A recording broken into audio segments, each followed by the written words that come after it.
I heard the dogs growling before I even stepped outside. That low, rumbling kind of growl that told me something or someone was exactly where they shouldn't be. I walked out onto my back porch with a cup of coffee, just in time to see Ellen Everhart, president of the Lakewood Pines HOA, standing in my backyard like she owned the place. She had a pair of bolt cutters in one hand and a chunk of my cedar fence lying in the grass behind her. She hadn't seen me yet. She was too busy admiring the lake view. Now, let me back up just a second. My name's Trevor Langston. I'm a Marine vet, now working remote IT support, and I bought this house 2 years ago for one reason: the lake. It's private property, clearly marked, and I even reinforced the shoreline with a fence after some folks from the HOA started poking around trying to assess it. That's HOA speak for "we want a piece of it." Ellen had always eyed my lake access like it was some community resource she just hadn't claimed yet. At every HOA meeting, she brought it up. "Trevor, wouldn't it be lovely if the neighborhood could enjoy the lake too?"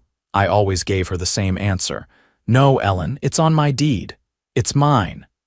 Apparently, she decided today was the day to take matters into her own perfectly manicured hands. I leaned against the porch railing and called out, "You lose something, Ellen?" She jumped like she'd been caught stealing cookies, then spun around with that fake, tight smile she wore like perfume. "Oh, Trevor, I didn't see you there. I was just inspecting the property line. With bolt cutters." I raised an eyebrow. She had the nerve to laugh. "Well, the HOA board voted to allow access to the lake for all residents. Your fence was obstructing that." I set my coffee down on the porch rail and whistled once short and sharp. From behind the shed, my 2 German shepherds, Brutus and Shadow, came trotting out like furry missiles. Their hackles were up, ears forward, but they didn't bark. They didn't have to. Their presence alone was enough to make Ellen freeze. "Trevor, what are you doing?" she snapped, suddenly not so confident. "You can't sick dogs on HOA officials. They're not sicked on anyone. They're just patrolling my private property." "You know, the one you just trespassed on and vandalized?" Brutus walked right up to her, sniffed her hand, then let out a low growl. Ellen stepped back so fast she nearly tripped over the broken fence post. "I'm going to report this," she said, her voice shaking now. "Oh, please do. I've got cameras and a copy of the property deed, and the laws on criminal trespassing printed out in a neat little folder inside." Her eyes flicked to the porch, then back to the dogs. "You've made a big mistake, Trevor." "No, Ellen, you did." I reached for my phone and started dialing. "Let's see what the sheriff thinks about your inspection." She turned and bolted through the broken fence before the call even connected. Brutus watched her go, then sat down like a soldier standing guard. I looked over at Shadow and muttered, "Well, buddy, looks like the HOA war just went hot." And I had every intention of finishing it. Deputy Raines arrived 20 minutes later, gravel crunching under tires as he pulled up in his cruiser. He took his sweet time getting out, adjusting his belt like he hated every inch of fabric touching him. We'd met once before, briefly, during a fireworks complaint last 4th of July. He remembered me. "Morning, Trevor," he said, eyeing the shredded fence. "Looks like you had a visitor." "Sure did," I replied, motioning toward the fresh cut in the fence line. Ellen Everhart came through with bolt cutters and a sense of entitlement. He crouched down, inspecting the damage. "You got her on video, 3 angles, high def. Audio's clean, too." He nodded slowly. "You planning to press charges?" I handed him a folder. "Here's a printed copy of the property boundary survey, the deed, and municipal code on criminal trespass and destruction of private fencing. I already emailed it to your office, too." Along with the footage. He flipped through it, eyebrows raising when he hit the highlighted sections. "You did your homework. She's not going to stop unless someone makes it official." He stood, stretching his back. "Well, this is no homeowner dispute. This is straight-up felony vandalism. And if she used HOA authority to justify it, we're looking at abuse of position and possible civil conspiracy, depending how deep it goes." That last part got my attention. Civil conspiracy? If she colluded with others on the board or pushed a vote through under false pretenses, then yeah. That's not just HOA overreach, that's criminal coordination. Before he left, he asked for a copy of my camera system's data file. I handed him a thumb drive.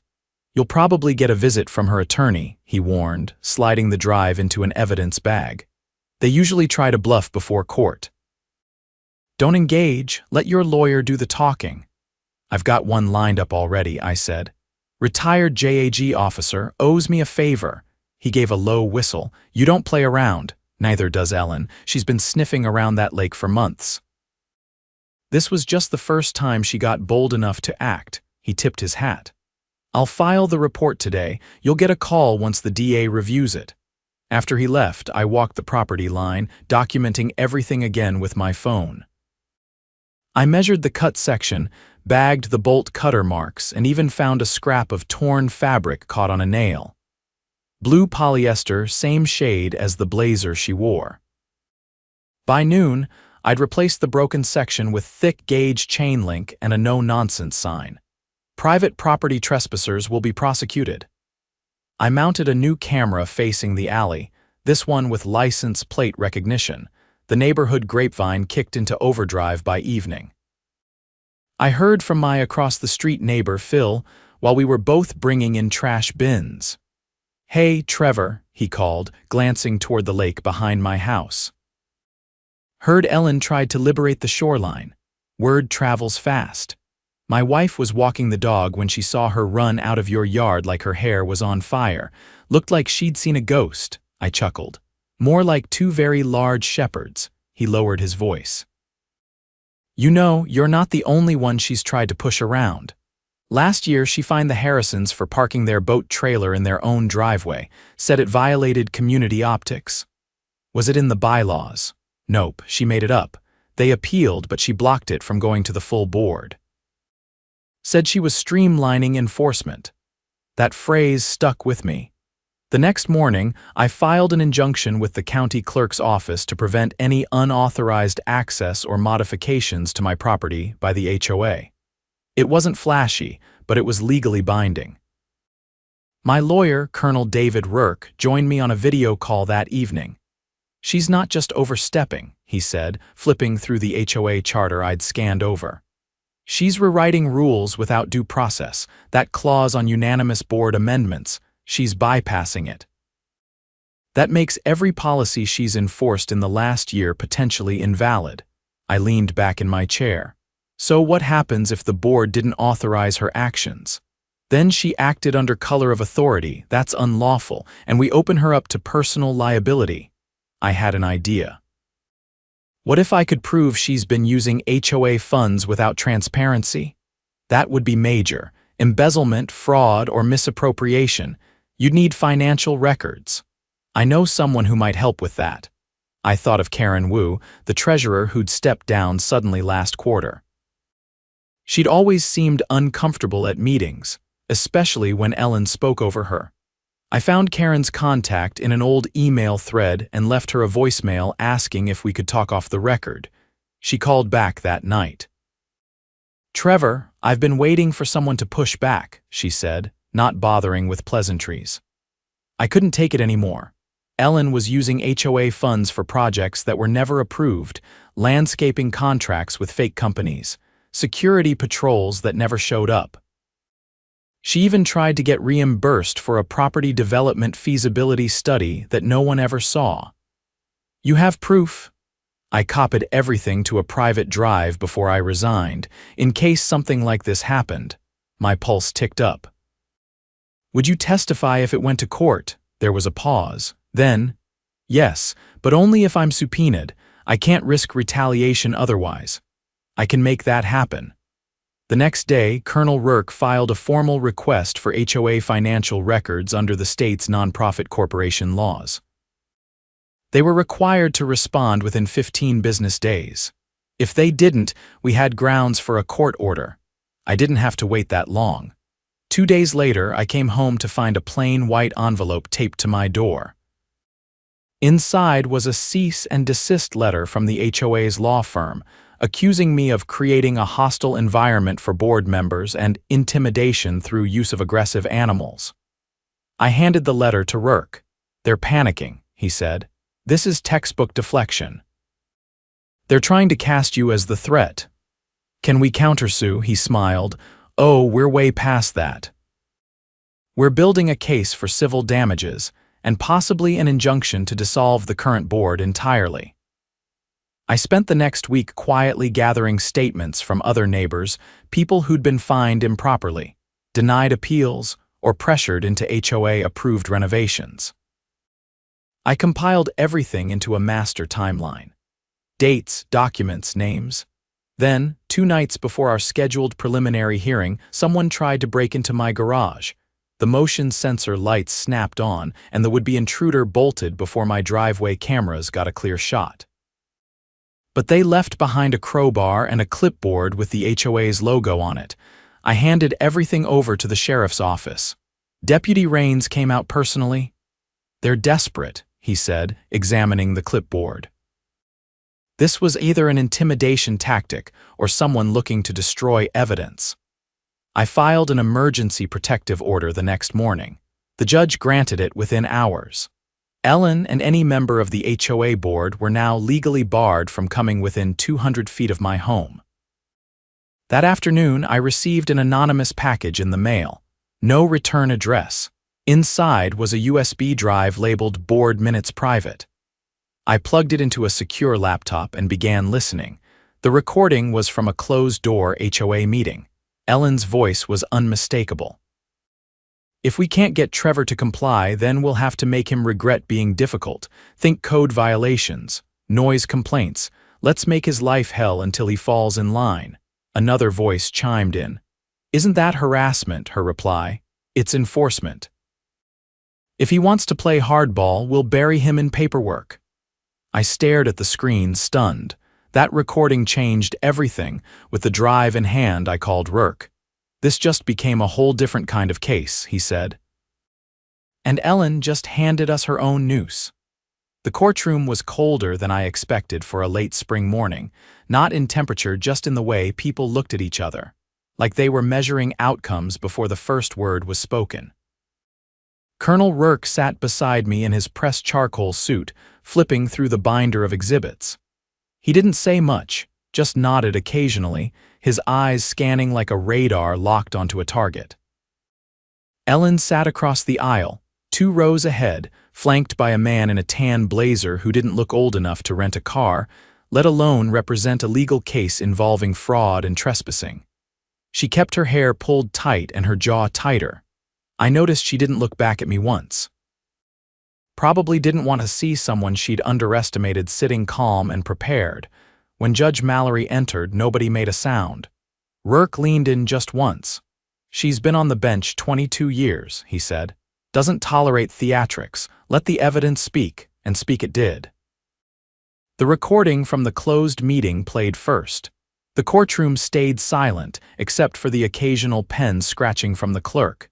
When Ellen's voice suggested making my life hell, the judge raised her hand to pause the playback. "Where was this recording obtained?" she asked. Rourke answered without hesitation. "It was sent anonymously, Your Honor.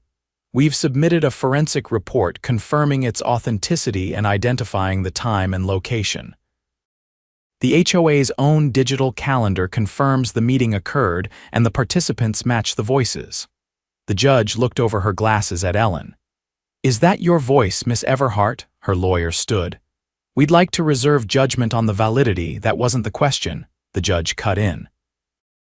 I asked if it's her voice. Ellen finally turned her head. She looked toward the judge, not at me, and said, "Yes."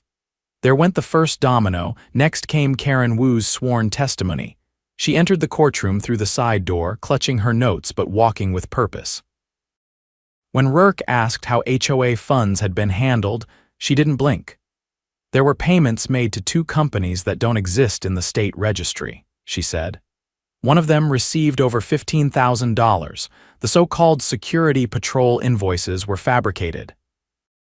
Ellen used those to hide movement of funds." The judge tilted her head. And you have documentation, Karen passed the binder to the clerk. Every check stub, bank transfer, and vendor record. I made copies before I resigned. Ellen's lawyer objected, citing privacy and internal policy, but Judge Mallory didn't even entertain it. This is a civil hearing regarding misuse of corporate funds and private property violations. Transparency is not optional. By the time Deputy Raines took the stand, Ellen's posture had collapsed into a defensive hunch. No more crossed arms, no more upward chin tilt. Just silence while Raines outlined the incident report from my property. He described the bolt cutters, the fence damage, and the itemized evidence I'd provided. Then he mentioned the break-in attempt. We recovered fingerprints from the crowbar, he said, holding up the lab report.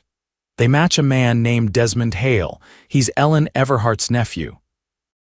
Has a record in Nevada for petty theft and vehicle tampering. Ellen visibly flinched. Rourke stood slowly. And was Mr. Hale affiliated with the HOA in any capacity? Raines nodded. According to their internal roster, he was listed as a community liaison contractor, though no such position exists in the charter. The judge turned her attention to Ellen. Miss Everhart, did you authorize your nephew to enter Mr. Langston's property? Ellen's lawyer whispered something, but she waved him off. No, she said. He misunderstood a conversation we had. I never instructed him to go there. You expect this court to believe a man with a criminal record independently decided to break into a property central to an ongoing legal case involving his own aunt? Mallory asked. There was no answer. By the time the hearing ended, temporary protective orders were extended. Ellen was placed under formal investigation for misappropriation of HOA funds, and a preliminary recommendation was issued to initiate a full audit of Lakewood Pines HOA's financial records. Outside, the press had already started sniffing around. A local station's van was parked at the far end of the lot. I didn't stop for interviews. Neither did Rourke. But as we walked toward my truck, a familiar figure stepped out from a sedan near the curb. It was Harold Green, one of the longest-tenured residents in the neighborhood. He'd been quiet at meetings, always sitting in the back, never speaking unless called on. But now he walked up like a man with something to say. I've been on the HOA board for 16 years, he said, nodding to Rourke respectfully. Ellen took over 3 years ago. Ever since then, it's been meetings behind closed doors, unexplained expenses, and more fines than I've seen in the last decade combined. You knew something was off, I asked. I suspected, he replied. Couldn't prove it. She blocked access to the books. Said we were streamlining governance. I didn't know she'd gone this far. You willing to testify if this goes to court? He looked me dead in the eye. I'll bring every meeting minute and budget draft I've got. She's disgraced the neighborhood. That evening, I hosted a quiet gathering at my place. Not a party, just a chance for some of the neighbors to talk without the shadow of the HOA hanging overhead. People brought folding chairs, lemonade, and pie. It felt normal for the first time in a long while. Phil, the neighbor from across the street, showed up with a folder of his own. I found these, he said, laying down a stack of letters. Every one of these citations came with a threat of lien, but none of them are signed by more than one board member. Rourke glanced through them. That's illegal under your bylaws. Takes majority approval for enforcement. Murmurs spread through the group. By the end of the night, I had a list of residents ready to sign a petition demanding an emergency vote to dissolve the current board and appoint an interim committee until the investigation concluded. No one hesitated. 3 days later, the county prosecutor filed formal charges against Ellen Everhart for criminal mischief, conspiracy to commit trespass, and embezzlement. Her bail was posted by her attorney, but the damage to her influence was done. The HOA's bank accounts were frozen pending audit. County investigators seized records from the management company she'd used. Staff admitted under questioning that several invoices had been backdated at her request. The sheriff's department sent a cruiser to patrol the neighborhood every evening for the next week, not because of threats, but to prevent any cleanup activity by remaining loyalists. They never found anything suspicious. Most of Ellen's supporters had already vanished into the background. By the following Monday, the interim board was appointed. Harold Green was selected to chair it. One of their first acts was to nullify every citation issued in the past 12 months. Then they voted to rescind all bylaws Ellen had passed without quorum. I didn't celebrate. Not yet. I walked along the lake that evening, the breeze cutting across the surface like it always had. Peaceful, still mine, Shadow trotted beside me, ears twitching at every rustle. Brutus stayed behind watching the porch. A good sentinel, always watching. When I reached the far edge of the yard, I noticed something half buried near the fence, an old sign Ellen had tried to install months ago. Community Access Trail under HOA development. I pulled it from the dirt, snapped the rotted wooden post in half, and tossed it in the bin on my way back. The lake was never for the HOA, it never would be, and now the whole neighborhood knew it. 2 months passed. The lake shimmered just the same, untouched and quiet, but the neighborhood had changed. There was a shift, subtle but unmistakable and unspoken, understanding that the era of Ellen's dominance was over. Mailboxes weren't filled with violation notices. No more strangers in reflective vests roamed the sidewalks with clipboards. People waved again, but things weren't settled. Not yet. The county audit had uncovered something uglier than anyone expected. What started as a financial review became a full-blown criminal investigation. Ellen hadn't just rerouted funds for landscaping and fake contracts, she'd orchestrated a shell company scam. The treasurer's copies had exposed a pattern: recurring payments to a company called Pine Horizon Services, listed as a maintenance vendor. Their listed address was a UPS drop box in a strip mall 2 towns over. When investigators traced the registered owner, they found the paperwork led to a closed LLC with Ellen's maiden name on the Articles of Incorporation. That was the final nail. The district attorney's office indicted her on multiple felony counts, including wire fraud, falsification of corporate records, and conspiracy to commit financial abuse of a nonprofit entity. When they raided her home, they found a burner laptop with spreadsheets tracking resident fines and projected revenue from targeted enforcement zones. The documents even included color-coded maps of the neighborhood, with certain properties marked in red, including mine. A county investigator later told Rourke that Ellen had planned to force buyout offers on homes near the lakefront. Hoping to consolidate control and resell them under a development deal she'd been negotiating with a private firm. She'd never gotten far enough to formalize it, but the communications were damning enough. The state attorney general's office took over the case once the scope became clear. Ellen's trial was fast-tracked due to the volume of evidence, and she was denied bail after surveillance footage showed her attempting to withdraw large amounts of cash from multiple accounts a day before her arrest. The trial drew attention. A local paper called it the most brazen abuse of HOA power in county history. Reporters packed into the gallery, but I didn't attend the hearings. Rourke represented me during my deposition, and I had no interest in watching her squirm. Instead, I focused on rebuilding. The interim board worked quickly.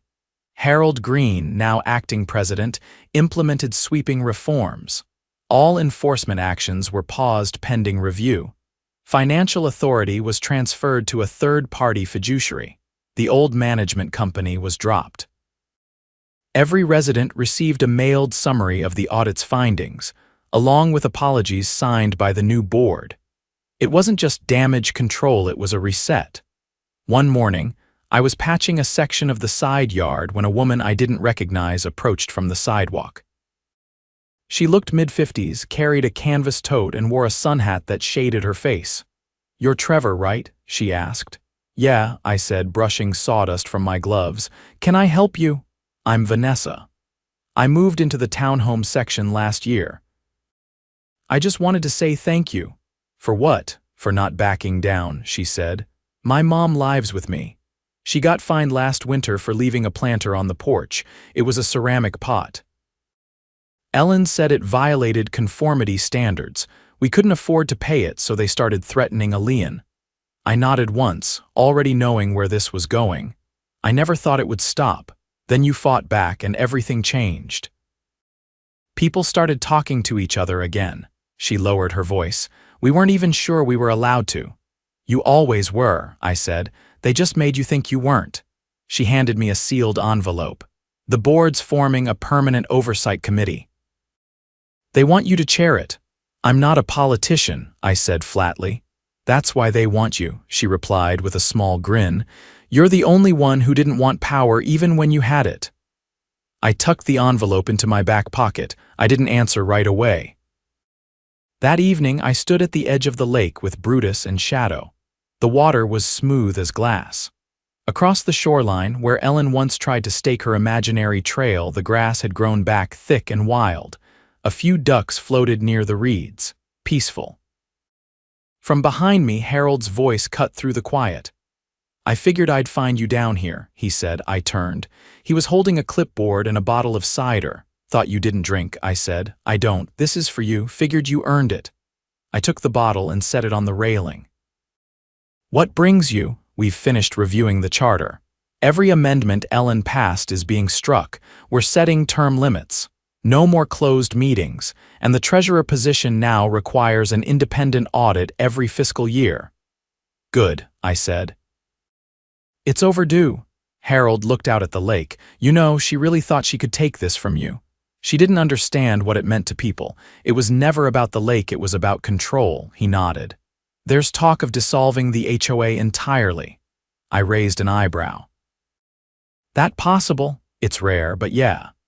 State law allows it if a supermajority votes to disband and transfer basic maintenance to a volunteer committee. No more dues, just neighbors. I leaned against the post. You think they'll go for it after this? They're ready to burn the whole thing down and start fresh. I didn't respond. The idea hung there, weighty and tempting. Harold handed me the clipboard. It's a petition, enough signatures, and we can call the vote. I glanced at the names, dozens already. People I barely knew but who had seen enough. I signed it. The vote happened 3 weeks later in the community center. Turnout was higher than it had ever been. People brought lawn chairs and coolers. Kids played tag in the grass. A neighborhood that had once whispered behind closed doors now laughed openly. When the results were announced, cheers erupted. The HOA was officially dissolved. The management company was terminated. Control over common areas reverted to a cooperative agreement between residents. The lake, protected under private deed, remained untouched. I didn't give a speech. I just stood near the back, arms folded, watching as people hugged, clapped, and passed around iced tea. Harold raised a toast. Vanessa played music from her phone. Someone grilled hot dogs. It felt like a block party, maybe the first real one in years. Later that night, I sat on the porch with Rourke. He'd driven in for the vote, though he mostly stayed quiet throughout. You know, he said, sipping from a glass, I've seen a lot of petty tyrants in my day. But Ellen might take the cake. She wanted to be a queen, I said. Forgot it wasn't her kingdom, he laughed once. You planning to stay? I looked out at the lake. Yeah, for a while, he stood. Well, if she tries to appeal, call me. Otherwise, I think this one's over. He left the glass on the railing and disappeared down the walkway. I stayed there long after the sun dipped below the trees. Brutus lay at my feet, head resting on his paws. Shadow paced the edge of the porch, scanning the dark like always. Loyal, watchful. The wind picked up, rustling the trees along the water. For the first time in a long time, it didn't sound like a warning. It sounded like peace. And maybe that was the real win, not the lawsuits, not the charges, not even the vote. But the quiet. The kind you earn, not inherit. I stood stretched and went inside. The lake would be there in the morning. And this time it would still be mine.